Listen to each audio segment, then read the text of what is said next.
नव वर्ष की आप सभी को हार्दिक शुभकामनाएं। आज मैं आपके सामने लेकर आई हूं लास्ट राशि मीन राशि का वर्ष 2021 का वार्षिक राशिफल। वर्ष के प्रारंभ में ग्रहों की कुछ पोजीशन हमें देखने को मिलेगी, उसके अकॉर्डिंगली पूरे वर्ष फल का राशिफल जैसे जैसे ग्रहों की पोजीशन चेंज होगी वैसे वैसे दी जाएगी। तो सबसे पहले जान लेते हैं कि ग्रहों की व्यवस्था वर्ष की शुरुआत में कैसी रहने वाली है। परंतु उससे पहले आपको बता दूं कि अब मैं ये जो आपको राशिफल दूंगी वो चंद्र राशि पर आधारित रहेगा और ये मीन राशि और मीन लग्न दोनों के ऊपर समान रूप से प्रभावशाली रहेगा। आगे बढ़ते हैं और जान लेते हैं ग्रहों की पोजीशन के बारे में।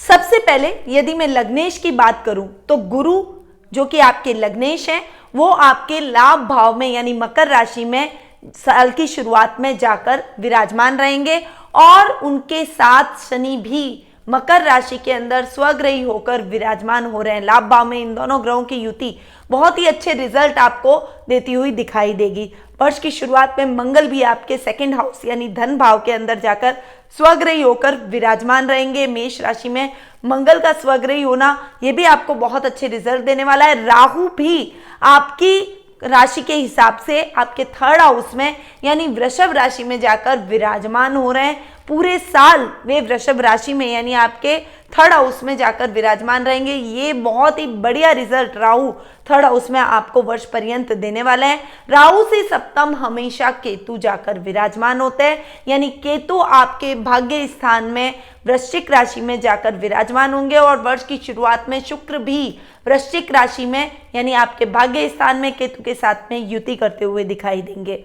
सूर्य और बुध दोनों का बुधादित्य योग धनु राशि में यानी आपके कर्म भाव में वर्ष की शुरुआत में देखने को मिलेगा। यानी वर्ष की शुरुआत अगर मैं देखूं तो बहुत ही अच्छी मीन राशि वालों के लिए हो रही है। तो अब हम जान लेते हैं कि पारिवारिक स्थिति आपकी पूरे साल कैसी रहने वाली है। देखिए लग्नेश है गुरु जो कि लाभ भाव में शनि के साथ में कॉम्बिनेशन करके यानी युति करके विराजमान हो रहे हैं और गुरु हालांकि नीच के हैं परंतु लाभ भाव में गुरु बहुत ही अच्छे रिजल्ट देंगे।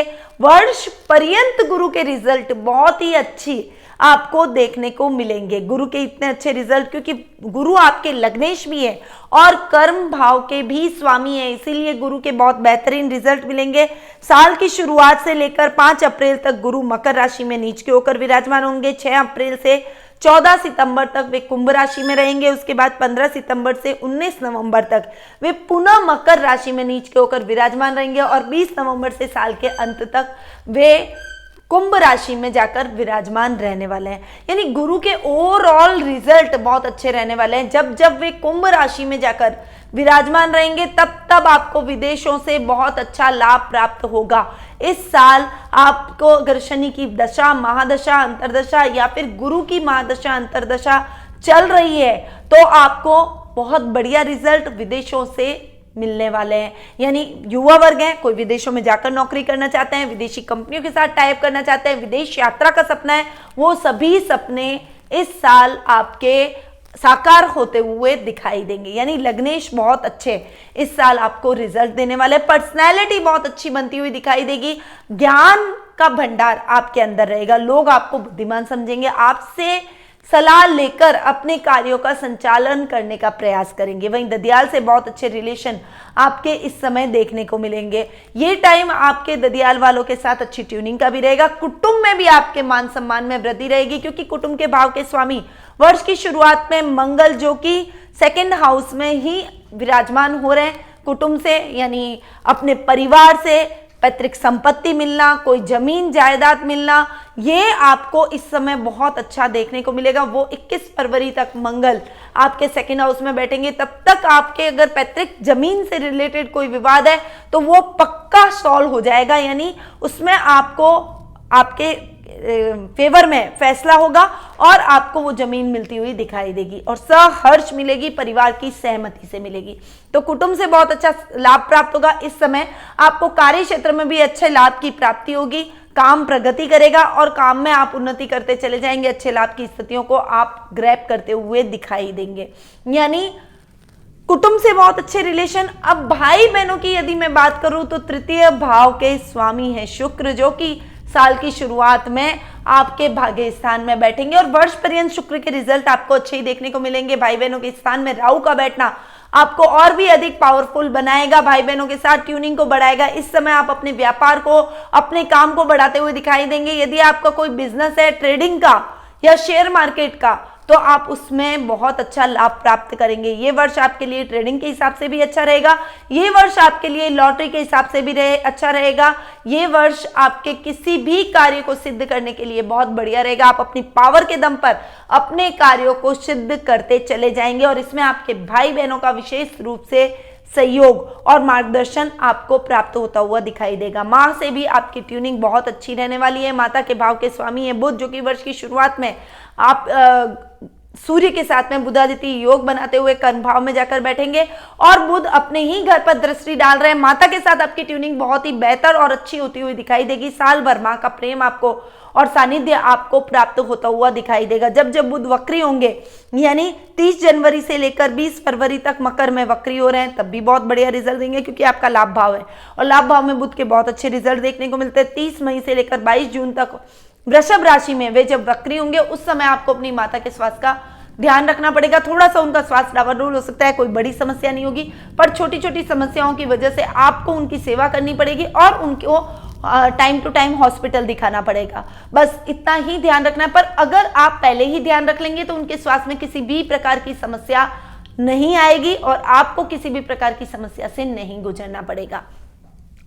अगर संतान भाव की बात करूं तो ओवरऑल संतान से बहुत अच्छे रिजल्ट आपको इस वर्ष देखने को मिलेंगे। बस जब मंगल संतान भाव में जाकर नीच के होकर विराजमान होंगे, उस समय थोड़ा सा उसकी पढ़ाई को लेकर आपको चिंता करनी पड़ेगी। विज्ञान वर्ग के छात्रों का डिस्ट्रैक्शन हो सकता है। वहीं जो इंजीनियरिंग की पढ़ाई कर रहे हैं या फिर इलेक्ट्रॉनिक में कुछ कर रहे हैं या कंप्यूटर में कोई डिप्लोमा या कोई डिग्री ले रहे हैं, तो उनके लिए ये टाइम थोड़ा सा संभल कर चलने वाला रहेगा, क्योंकि कई चीजें डिस्ट्रैक्ट आपको कर सकती है, आपको भ्रमित कर सकती है और अपने मार्ग से भटका सकती है। तो इस टाइम पीरियड को आपको ध्यान में रखना पड़ेगा। ये टाइम पीरियड रहेगा आपके लिए 2 जून से लेकर 20 अगस्त तक का। इस समय के दौरान आपको अपनी पढ़ाई पर विशेष रूप से ध्यान देना है, आपकी संतान के ऊपर आपको विशेष रूप से ध्यान देना है। वहीं जीवन साथी के साथ भी आपके संबंध बहुत ही अच्छे रहने वाले हैं और ये साल आपके माता पिता के हिसाब से बहुत बढ़िया रहने वाला है। खासकर पिता से बहुत अच्छा लाभ आपको प्राप्त होगा, पूरा सपोर्ट आपको प्राप्त होगा। सूर्य बुध का बुधादित्य योग पिता के भाव में बन रहा है। आपके और आपके पिता के बीच में बहुत अच्छी ट्यूनिंग और तालमेल रहेगा, जिससे आप अपने बिजनेस को बहुत अच्छा आगे अच्छे लेवल तक ले जा पाने में सक्षम होंगे। और यदि आप जॉब कर रहे हैं तो पिता के मार्गदर्शन से आप अपने जॉब में भी अच्छी कामयाबी प्राप्त करेंगे। प्रमोशन के चांसेस आपके बनते हुए दिखाई देंगे। यानी ओवरऑल अगर मैं पारिवारिक स्थिति की बात करूं तो ये साल पारिवारिक तौर पर आपके लिए खुशियां, समृद्धि और खुशहाली लेकर ही आया है। अब हम आगे बढ़ते हैं और जान लेते हैं आर्थिक स्थिति के बारे में। देखिए, आर्थिक स्थिति की यदि मैं बात करूं तो 11th हाउस के लॉर्ड है शनि, जो कि अपने ही घर में पूरे वर्ष पर्यंत स्वग्रही होकर बैठेंगे। गुरु भी शनि के साथ बैठे, नीच के हैं तो भी अच्छे रिजल्ट दे रहे हैं। जब वो 12th में जाएंगे तो विदेशों से लाभ दिलवाएंगे, लाभ की स्थितियों को बढ़ाएंगे, तो गुरु के भी बहुत अच्छे रिजल्ट देखने को मिलेंगे। तो आपके कर्मेश जो कि गुरु हैं और लाभेश जो कि शनि है, इन दोनों की जो युति लाभ भाव में हो रही है वो आर्थिक ऊंचाइयों पर आपको ले जाएगी, आर्थिक स्थिति को और समृद्ध बनाएगी, लेवल बढ़ेगा, सर्कल बढ़ेगा। इस समय नई नई प्रॉपर्टी की खरीदारी भी आप करते हुए दिखाई देंगे। ये टाइम पीरियड आपके लिए ओवरऑल बहुत अच्छा रहने वाला है। इस साल का सबसे बेस्ट टाइम पीरियड रहेगा 5 फरवरी से 12 फरवरी तक का, जब 5 ग्रहों की युति एक साथ 11th हाउस में होगी। वो आपके लिए बहुत ही उन्नतिदायक रहेगा। सूर्य, बुध, शनि, गुरु और शुक्र, इन 5 ग्रहों की युति 11th हाउस में हो रही है और 10 फरवरी को चंद्रमा भी इनके साथ, जो कि आपका पंचमेश है, वो इनके साथ जाकर विराजमान हो रहा है। तो बहुत अच्छी युति इन 6 ग्रहों की 10 फरवरी को और 5 से 11 फरवरी के बीच में, 5 से 12 फरवरी के बीच में 5 ग्रहों की युति आपके लिए लाभदायक स्थितियों को लेकर आएगी, काम को बढ़ाएगी। इस समय आपके महत्वपूर्ण कार्य में डिसीजन होंगे और ये डिसीजन आपकी उन्नति को डबल कर देंगे। इस समय आपका लिया हुआ डिसीजन आपके भविष्य को संवारने में आपकी पूरी मदद करेगा। लाभ की स्थितियां भी आपकी दुगनी चौगुनी इस टाइम पीरियड के दौरान आपको देखने को मिलेगी। यानी हर दृष्टि से ये टाइम पीरियड आपके लिए बेहद ही खास, उन्नतिदायक और आर्थिक दृष्टि से समृद्ध करने वाला रहेगा। अब हम आगे बढ़ते हैं और जान लेते हैं शिक्षा, करियर और व्यवसाय के बारे में। देखिए शिक्षा की यदि मैं बात करूं तो विद्यार्थी वर्ग के लिए पूरा साल आपके लिए अच्छा रहने वाला है। पंचम भाव के स्वामी है चंद्रमा, जो कि साल भर फ्लक्चुएशन लाते रहते हैं, घूमते रहते हैं, परंतु चंद्रमा एक सौम्य ग्रह है। बस थोड़ा सा अपनी माइंड की स्थिरता को आपको बना के रखना है, क्योंकि चंद्रमा की चंचल प्रवृत्ति होती है। इसीलिए विद्यार्थी वर्ग का मन हर चीज में, मतलब विद्यार्थी वर्ग केवल पढ़ाई में नहीं, वो ऑलराउंडर बनना चाहता है। परंतु इस साल आपकी ये जो इच्छा है ऑलराउंडर बनने की, वो तो पूरी हो जाएगी, पर हमेशा सफलता एक चीज को पकड़कर अगर हम चलते हैं, एक लक्ष्य को साध कर चलते हैं, तभी हमें मिलती है। तो इस बात को ध्यान में रखिए, करिए सब, पर एक काम में इतना संलग्न हो जाइए, उसमें महारत हासिल कीजिए, ताकि आप उस काम से अपना नाम बना सकें, उस काम से अपने लक्ष्य को साध सकें और आगे बढ़ सकें। तो इस बात को ध्यान में रखकर विद्यार्थी वर्ग को आगे बढ़ना है। शिक्षा के तौर पर ये साल आपके लिए बढ़िया ही जाएगा। अब आगे बढ़ते हैं और जान लेते हैं कैरियर और व्यवसाय के बारे में। देखिए कैरियर और व्यवसाय की बात करूं तो भाग्य स्थान को देखेंगे, कर्म भाव को देखेंगे, सप्तम भाव को देखेंगे। ये सभी भाव और कुंडली, इवन पूरी कुंडली मिले जुले परिणाम लेकर, देखिए शनि और गुरु की महादशा या अंतरदशा होगी, चल रही है जिन लोगों को, उनके लिए भी ये टाइम पीरियड बहुत बढ़िया रहने वाला है। उसके अलावा जो लोग जमीन जायदाद से रिलेटेड काम करते हैं, प्रॉपर्टी से रिलेटेड काम करते हैं, मैनेजमेंट से रिलेटेड यदि आप कोई काम करते हैं, या फिर खेती बाड़ी, किसानी या ग्रोसरी से रिलेटेड कोई काम करते हैं, इन सभी फील्ड्स में आपको बहुत बेहतरीन रिजल्ट देखने को मिलेंगे। यानी ओवरऑल करियर की दृष्टि से ये टाइम आपके लिए बहुत बढ़िया रहने वाला है। देखिए भाग्येश मंगल जब नीच के होकर जाकर पंचम भाव में बैठेंगे, तब भी वो भाग्य स्थान के स्वामी है और अपने से नवम जाकर बैठ रहे हैं। बहुत बढ़िया पंचम नवम जो योग बन रहा है, बहुत बढ़िया ये योग बन रहा है, और इस समय आपको बहुत बढ़िया रिजल्ट देखने को मंगल के मिलेंगे। यानी जब मंगल नीच के होंगे तब भी आपको बढ़िया रिजल्ट देंगे, परंतु जब वो सूर्य के साथ में जाकर 6th हाउस में बैठेंगे,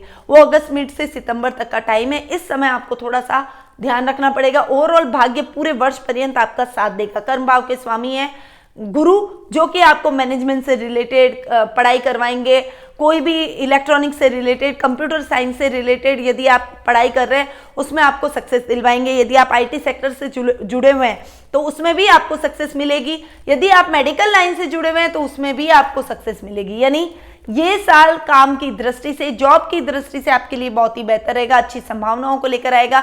इस समय विदेशों से आपका कोलैबोरेशन होगा, विदेशी कंपनियों के साथ आपका टाई अप होगा।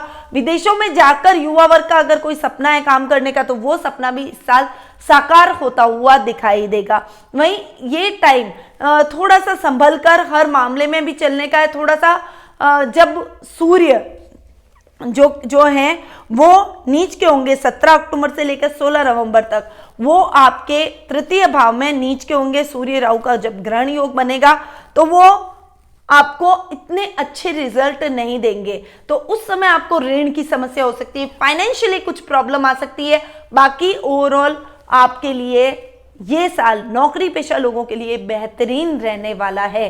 वहीं अगर व्यवसाय आप करते हैं, अपना खुद का कोई व्यापार कर रहे हैं, तो व्यापार के स्वामी बुध हैं, जो कि सूर्य के साथ में बुधादित्य योग बना रहे हैं। पूरा साल बुध का रिजल्ट आपको अच्छा ही मिलेगा। जब बुध मकर राशि में होंगे तब आपको बहुत बढ़िया रिजल्ट देंगे, वृषभ में वक्री होंगे तब भी बहुत अच्छे रिजल्ट देंगे, और कन्या में वक्री होंगे तब भी बुध के बहुत बढ़िया रिजल्ट आपको देखने को मिलेंगे। परंतु साल का सबसे अच्छा टाइम पीरियड व्यापारी वर्ग के लिए कन्या में बुध का वक्री होने का रहेगा। वो 27 सितंबर से 18 अक्टूबर का समय है। इस समय आप व्यापार के घर में ही जाकर वक्री होकर, उच्च के होकर विराजमान होंगे। तो बुध का उस समय वक्री होकर, उच्च का होकर विराजमान होना, और वो भी व्यापार के घर में, आपके व्यापार को द्विगुनी तिगुनी, मतलब पूरे साल जितनी इनकम नहीं हुई है वो इस टाइम पीरियड के दौरान आपकी इनकम हो जाएगी, और आपको एकदम से आपके व्यापार को अप कर देगी और आपको नई ऊंचाइयां दिलवाएगी। तो साल भर कैरियर, शिक्षा और व्यापार की दृष्टि से बहुत बढ़िया हर ये मीन राशि वालों के लिए रहने वाला है। अब हम आगे बढ़ते हैं और जान लेते हैं जीवन साथी और प्रेम प्रसंगों के बारे में। तो जीवन साथी और प्रेम प्रसंगों की बात करूं तो जीवन साथी का भाव भी, जो अभी मैंने बताया कि व्यापार का भाव होता है, वो जीवन साथी का भी होता है, दाम्पत्य जीवन का होता है, लव रिलेशनशिप को भी हम 7th हाउस से देखते हैं। तो 7th हाउस के लॉर्ड है बुध, जो कि साल की शुरुआत बहुत अच्छी कर रहे हैं, सूर्य के साथ में बैठे हैं, बुधादित्य योग का निर्माण कर रहे हैं, तो साल की शुरुआत बहुत अच्छी रहने वाली है। कर्म भाव में बुध का बैठना, केंद्र के स्वामी का केंद्र में जाकर बैठना बहुत बढ़िया रिजल्ट आपको देने वाला है। तो साल की शुरुआत बहुत अच्छी होगी, दाम्पत्य जीवन में मधुरता के भाव आएंगे। यदि बहुत लंबे टाइम से आपकी शादी सगाई की वार्तालाप चल रही थी और हो नहीं पा रही थी, तो वो साल की शुरुआत में ही हो जाएगी। तो बुध के बहुत अच्छे रिजल्ट आपको साल की शुरुआत में देखने को मिलेंगे। बाद में भी जब बुध कन्या राशि में यानी 7th भाव में जाकर 27 सितंबर से 18 अक्टूबर तक बैठेंगे, उच्च के होकर बैठेंगे, वक्री होकर बैठेंगे, तो वो आपको और अच्छे रिजल्ट देते हुए दिखाई देंगे। इस समय आपकी लव रिलेशनशिप परवान चढ़ेगी, आप सीरियस रिलेशनशिप में बनेंगे और विवाह के योग भी बहुत अच्छे प्रबल बनते हुए दिखाई देंगे, वो भी आपके घर वालों की सहमति से। ये विवाह आपका संपन्न हो जाएगा। ये टाइम पीरियड आपके लिए बेहद ही अच्छा और उन्नतिदायक रहेगा। यानी बुध के ओवरऑल रिजल्ट आपको साल भर बहुत अच्छे मिलेंगे। बस वृषभ राशि में जब हो तब आपको थोड़ा सा दाम्पत्य भाव में ध्यान रखना है। इस समय अपने दाम्पत्य जीवन में मिसअंडरस्टैंडिंग बीच में नहीं आने देनी है। किसी भी बात में अनर्गल बहस का हिस्सा बिल्कुल नहीं बनना है। अगर आपके जीवन साथी को गुस्सा आ गया है तो उस समय शांत रहे। ये टाइम पीरियड 30 मई से 22 जून तक का है, इसलिए इस समय को ध्यान में रखकर आपको आगे बढ़ना पड़ेगा। बस इस छोटे से फेज को थोड़ा सा संभाल कर चल लें। कोई भी प्रकार की समस्या दाम्पत्य जीवन में नहीं है। जीवन साथी से अकॉर्डिंग इवन आपको बहुत अच्छा लाभ देखने को मिलेगा। यदि कोई व्यापार कर रहे हैं, जीवन साथी को इंक्लूड करें, उनको भी भागीदार बनाएं, तो आपका व्यापार चल निकलेगा। चलिए अब हम आगे बढ़ते हैं और जान लेते हैं रोगों के बारे में, यानी स्वास्थ्य के बारे में। स्वास्थ्य स्थान को हम 6ठे भाव से देखते हैं और रोग भाव के स्वामी है सूर्य, जो कि कर्म में जाकर बुध के साथ में बुधादित्य योग बना रहे हैं। देखिए इस समय तो आपके लिए सूर्य अच्छे रिजल्ट ही लेकर आएंगे, परंतु 14 अप्रैल से लेकर 13 मई तक जब वो मेष में उच्च के रहेंगे, उस समय आपको स्किन रिलेटेड प्रॉब्लम हो सकती है, आंखों से रिलेटेड कुछ प्रॉब्लम आपको फेस करनी पड़ सकती है। कहीं आपको चोट लगने के चांसेस है और चोट से ब्लड निकलने के, ब्लड क्लॉट बनने के, ऐसे कुछ चांसेस आपको इस समय देखने को मिलेंगे। वहीं 17 अगस्त से लेकर 16 सितंबर तक स्वग्रही रहेंगे। इस समय आपके रोगों में वो कमी लाएंगे, उल्टा आपके रोगों को जलाएंगे। तो अगर आपको बहुत बड़ी बीमारी है, कोई स्वास्थ्य संबंधी बहुत बड़ी समस्या है, तो उस समस्या का संबंध उस समय आपके हो जाएगा। 17 अक्टूबर से लेकर 16 नवंबर के बीच में जब वो तुला राशि में नीच के होकर विराजमान होंगे, इस टाइम पीरियड को आपको विशेष रूप से ध्यान रखना पड़ेगा। इस समय आपको जानवर से चोट लग सकती है, इस समय आपको आपके वाहन चलाते समय कोई एक्सीडेंट हो सकता है, लंबी दूरी की यात्रा को इस समय आपको टालना पड़ेगा। इस समय आपको विशेष रूप से इंजरी होने की संभावना किसी भी प्रकार से हो सकती है, इसीलिए इस टाइम पीरियड को ध्यान में रखें। स्किन से रिलेटेड, नेत्रों से रिलेटेड समस्याओं में तो आपको संभल कर चलना ही है।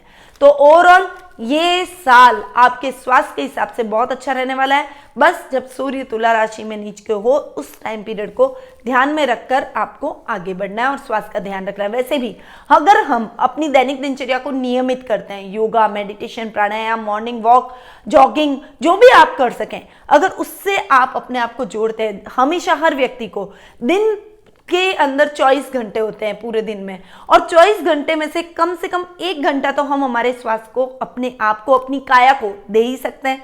अगर आप वो देंगे तो स्वस्थ रहेंगे, निरोगी रहेंगे और किसी भी प्रकार के रोग का सामना आपको नहीं करना पड़ेगा। तो थोड़ा सा स्वास्थ्य का ध्यान विशेष रूप से रखें। ओवरऑल साल आपके लिए बहुत अच्छा है। तो ये तो थी मीन राशि वालों का 2021 का वार्षिक राशिफल। अब मैं कुछ उपायों पर भी गौर करूंगी। देखिए, वैसे हर व्यक्ति के जीवन में जब तकलीफें नहीं आती तो वो कोई उपाय नहीं करता, जब तकलीफें आती है तो वो उपाय करता है। पर क्या हम अपने अच्छे टाइम में उपाय नहीं कर सकते? अगर हम वो उपाय अच्छे समय में करते हैं तो वो अच्छा समय हमारे लिए बेहतरीन होता हुआ दिखाई देता है, यानी और अच्छा हो जाता है। तो आप इन उपायों को जरूर अपनाइए। सबसे पहले तो गुरुवार का व्रत आपको करना है। पीली चीजों का अगर हो सके तो दान करें। पीली चीजों का सेवन भी आपको गुरुवार के दिन करना है। विष्णु सहस्त्र नाम का अगर पाठ करते हैं तो वो भी आपके लिए बहुत ही लाभदायक सिद्ध होता है। सूर्य देव को सुबह उठते ही अर्घ दें, ताकि आपके नेत्र से संबंधित कोई अगर प्रॉब्लम है तो वो प्रॉब्लम दूर हो जाएगी। उसके अलावा आपको दान पुण्य जरूर करना चाहिए। पक्षियों को दाना डालें, कीड़ी नगरा सींचें और जो भी एक मंदिर के अंदर ध्वजा चढ़ाना बिल्कुल भी ना भूलें। कोई भी मंदिर, आपको कभी बाहर निकल रहे हैं, ध्वजा बनवा लें, कम से कम 51 ध्वजा बनवा लें और फिर आप जब भी किसी मंदिर में प्रवेश करें तो एक ध्वजा जरूर वहां पर चढ़ा कर आएं। इससे आपको केतु के दुष्प्रभाव से बच जाएंगे और भाग्य आपका उन्नत होगा और समृद्ध होगा। ये टाइम आपके लिए बहुत बढ़िया रहने वाला है। इस टाइम पीरियड में अगर आप के घर में श्री यंत्र नहीं है, पूजा कक्ष में श्री यंत्र नहीं है, तो श्री यंत्र को स्थापित करके मेरु श्री यंत्र हो और भी बढ़िया, स्फटिक श्री यंत्र हो, जैसी भी आपकी कैपेबिलिटी हो उसके अकॉर्डिंगली आपको श्री यंत्र अपने पूजा कक्ष में स्थापित करना है और श्री यंत्र की नियमित रूप से पूजा आराधना करें। इसे अगर आप अपने व्यापारिक स्थल पर भी रखते हैं तो भी आपका व्यापार दुगना होता है और पूजा स्थल पर रखने से आपके घर में स्थायी लक्ष्मी की प्राप्ति आपको होगी, ये निश्चित है। इसीलिए श्री यंत्र की पूजा पूरे वर्ष पर्यंत करें, श्री सूक्त का पाठ अवश्य करें।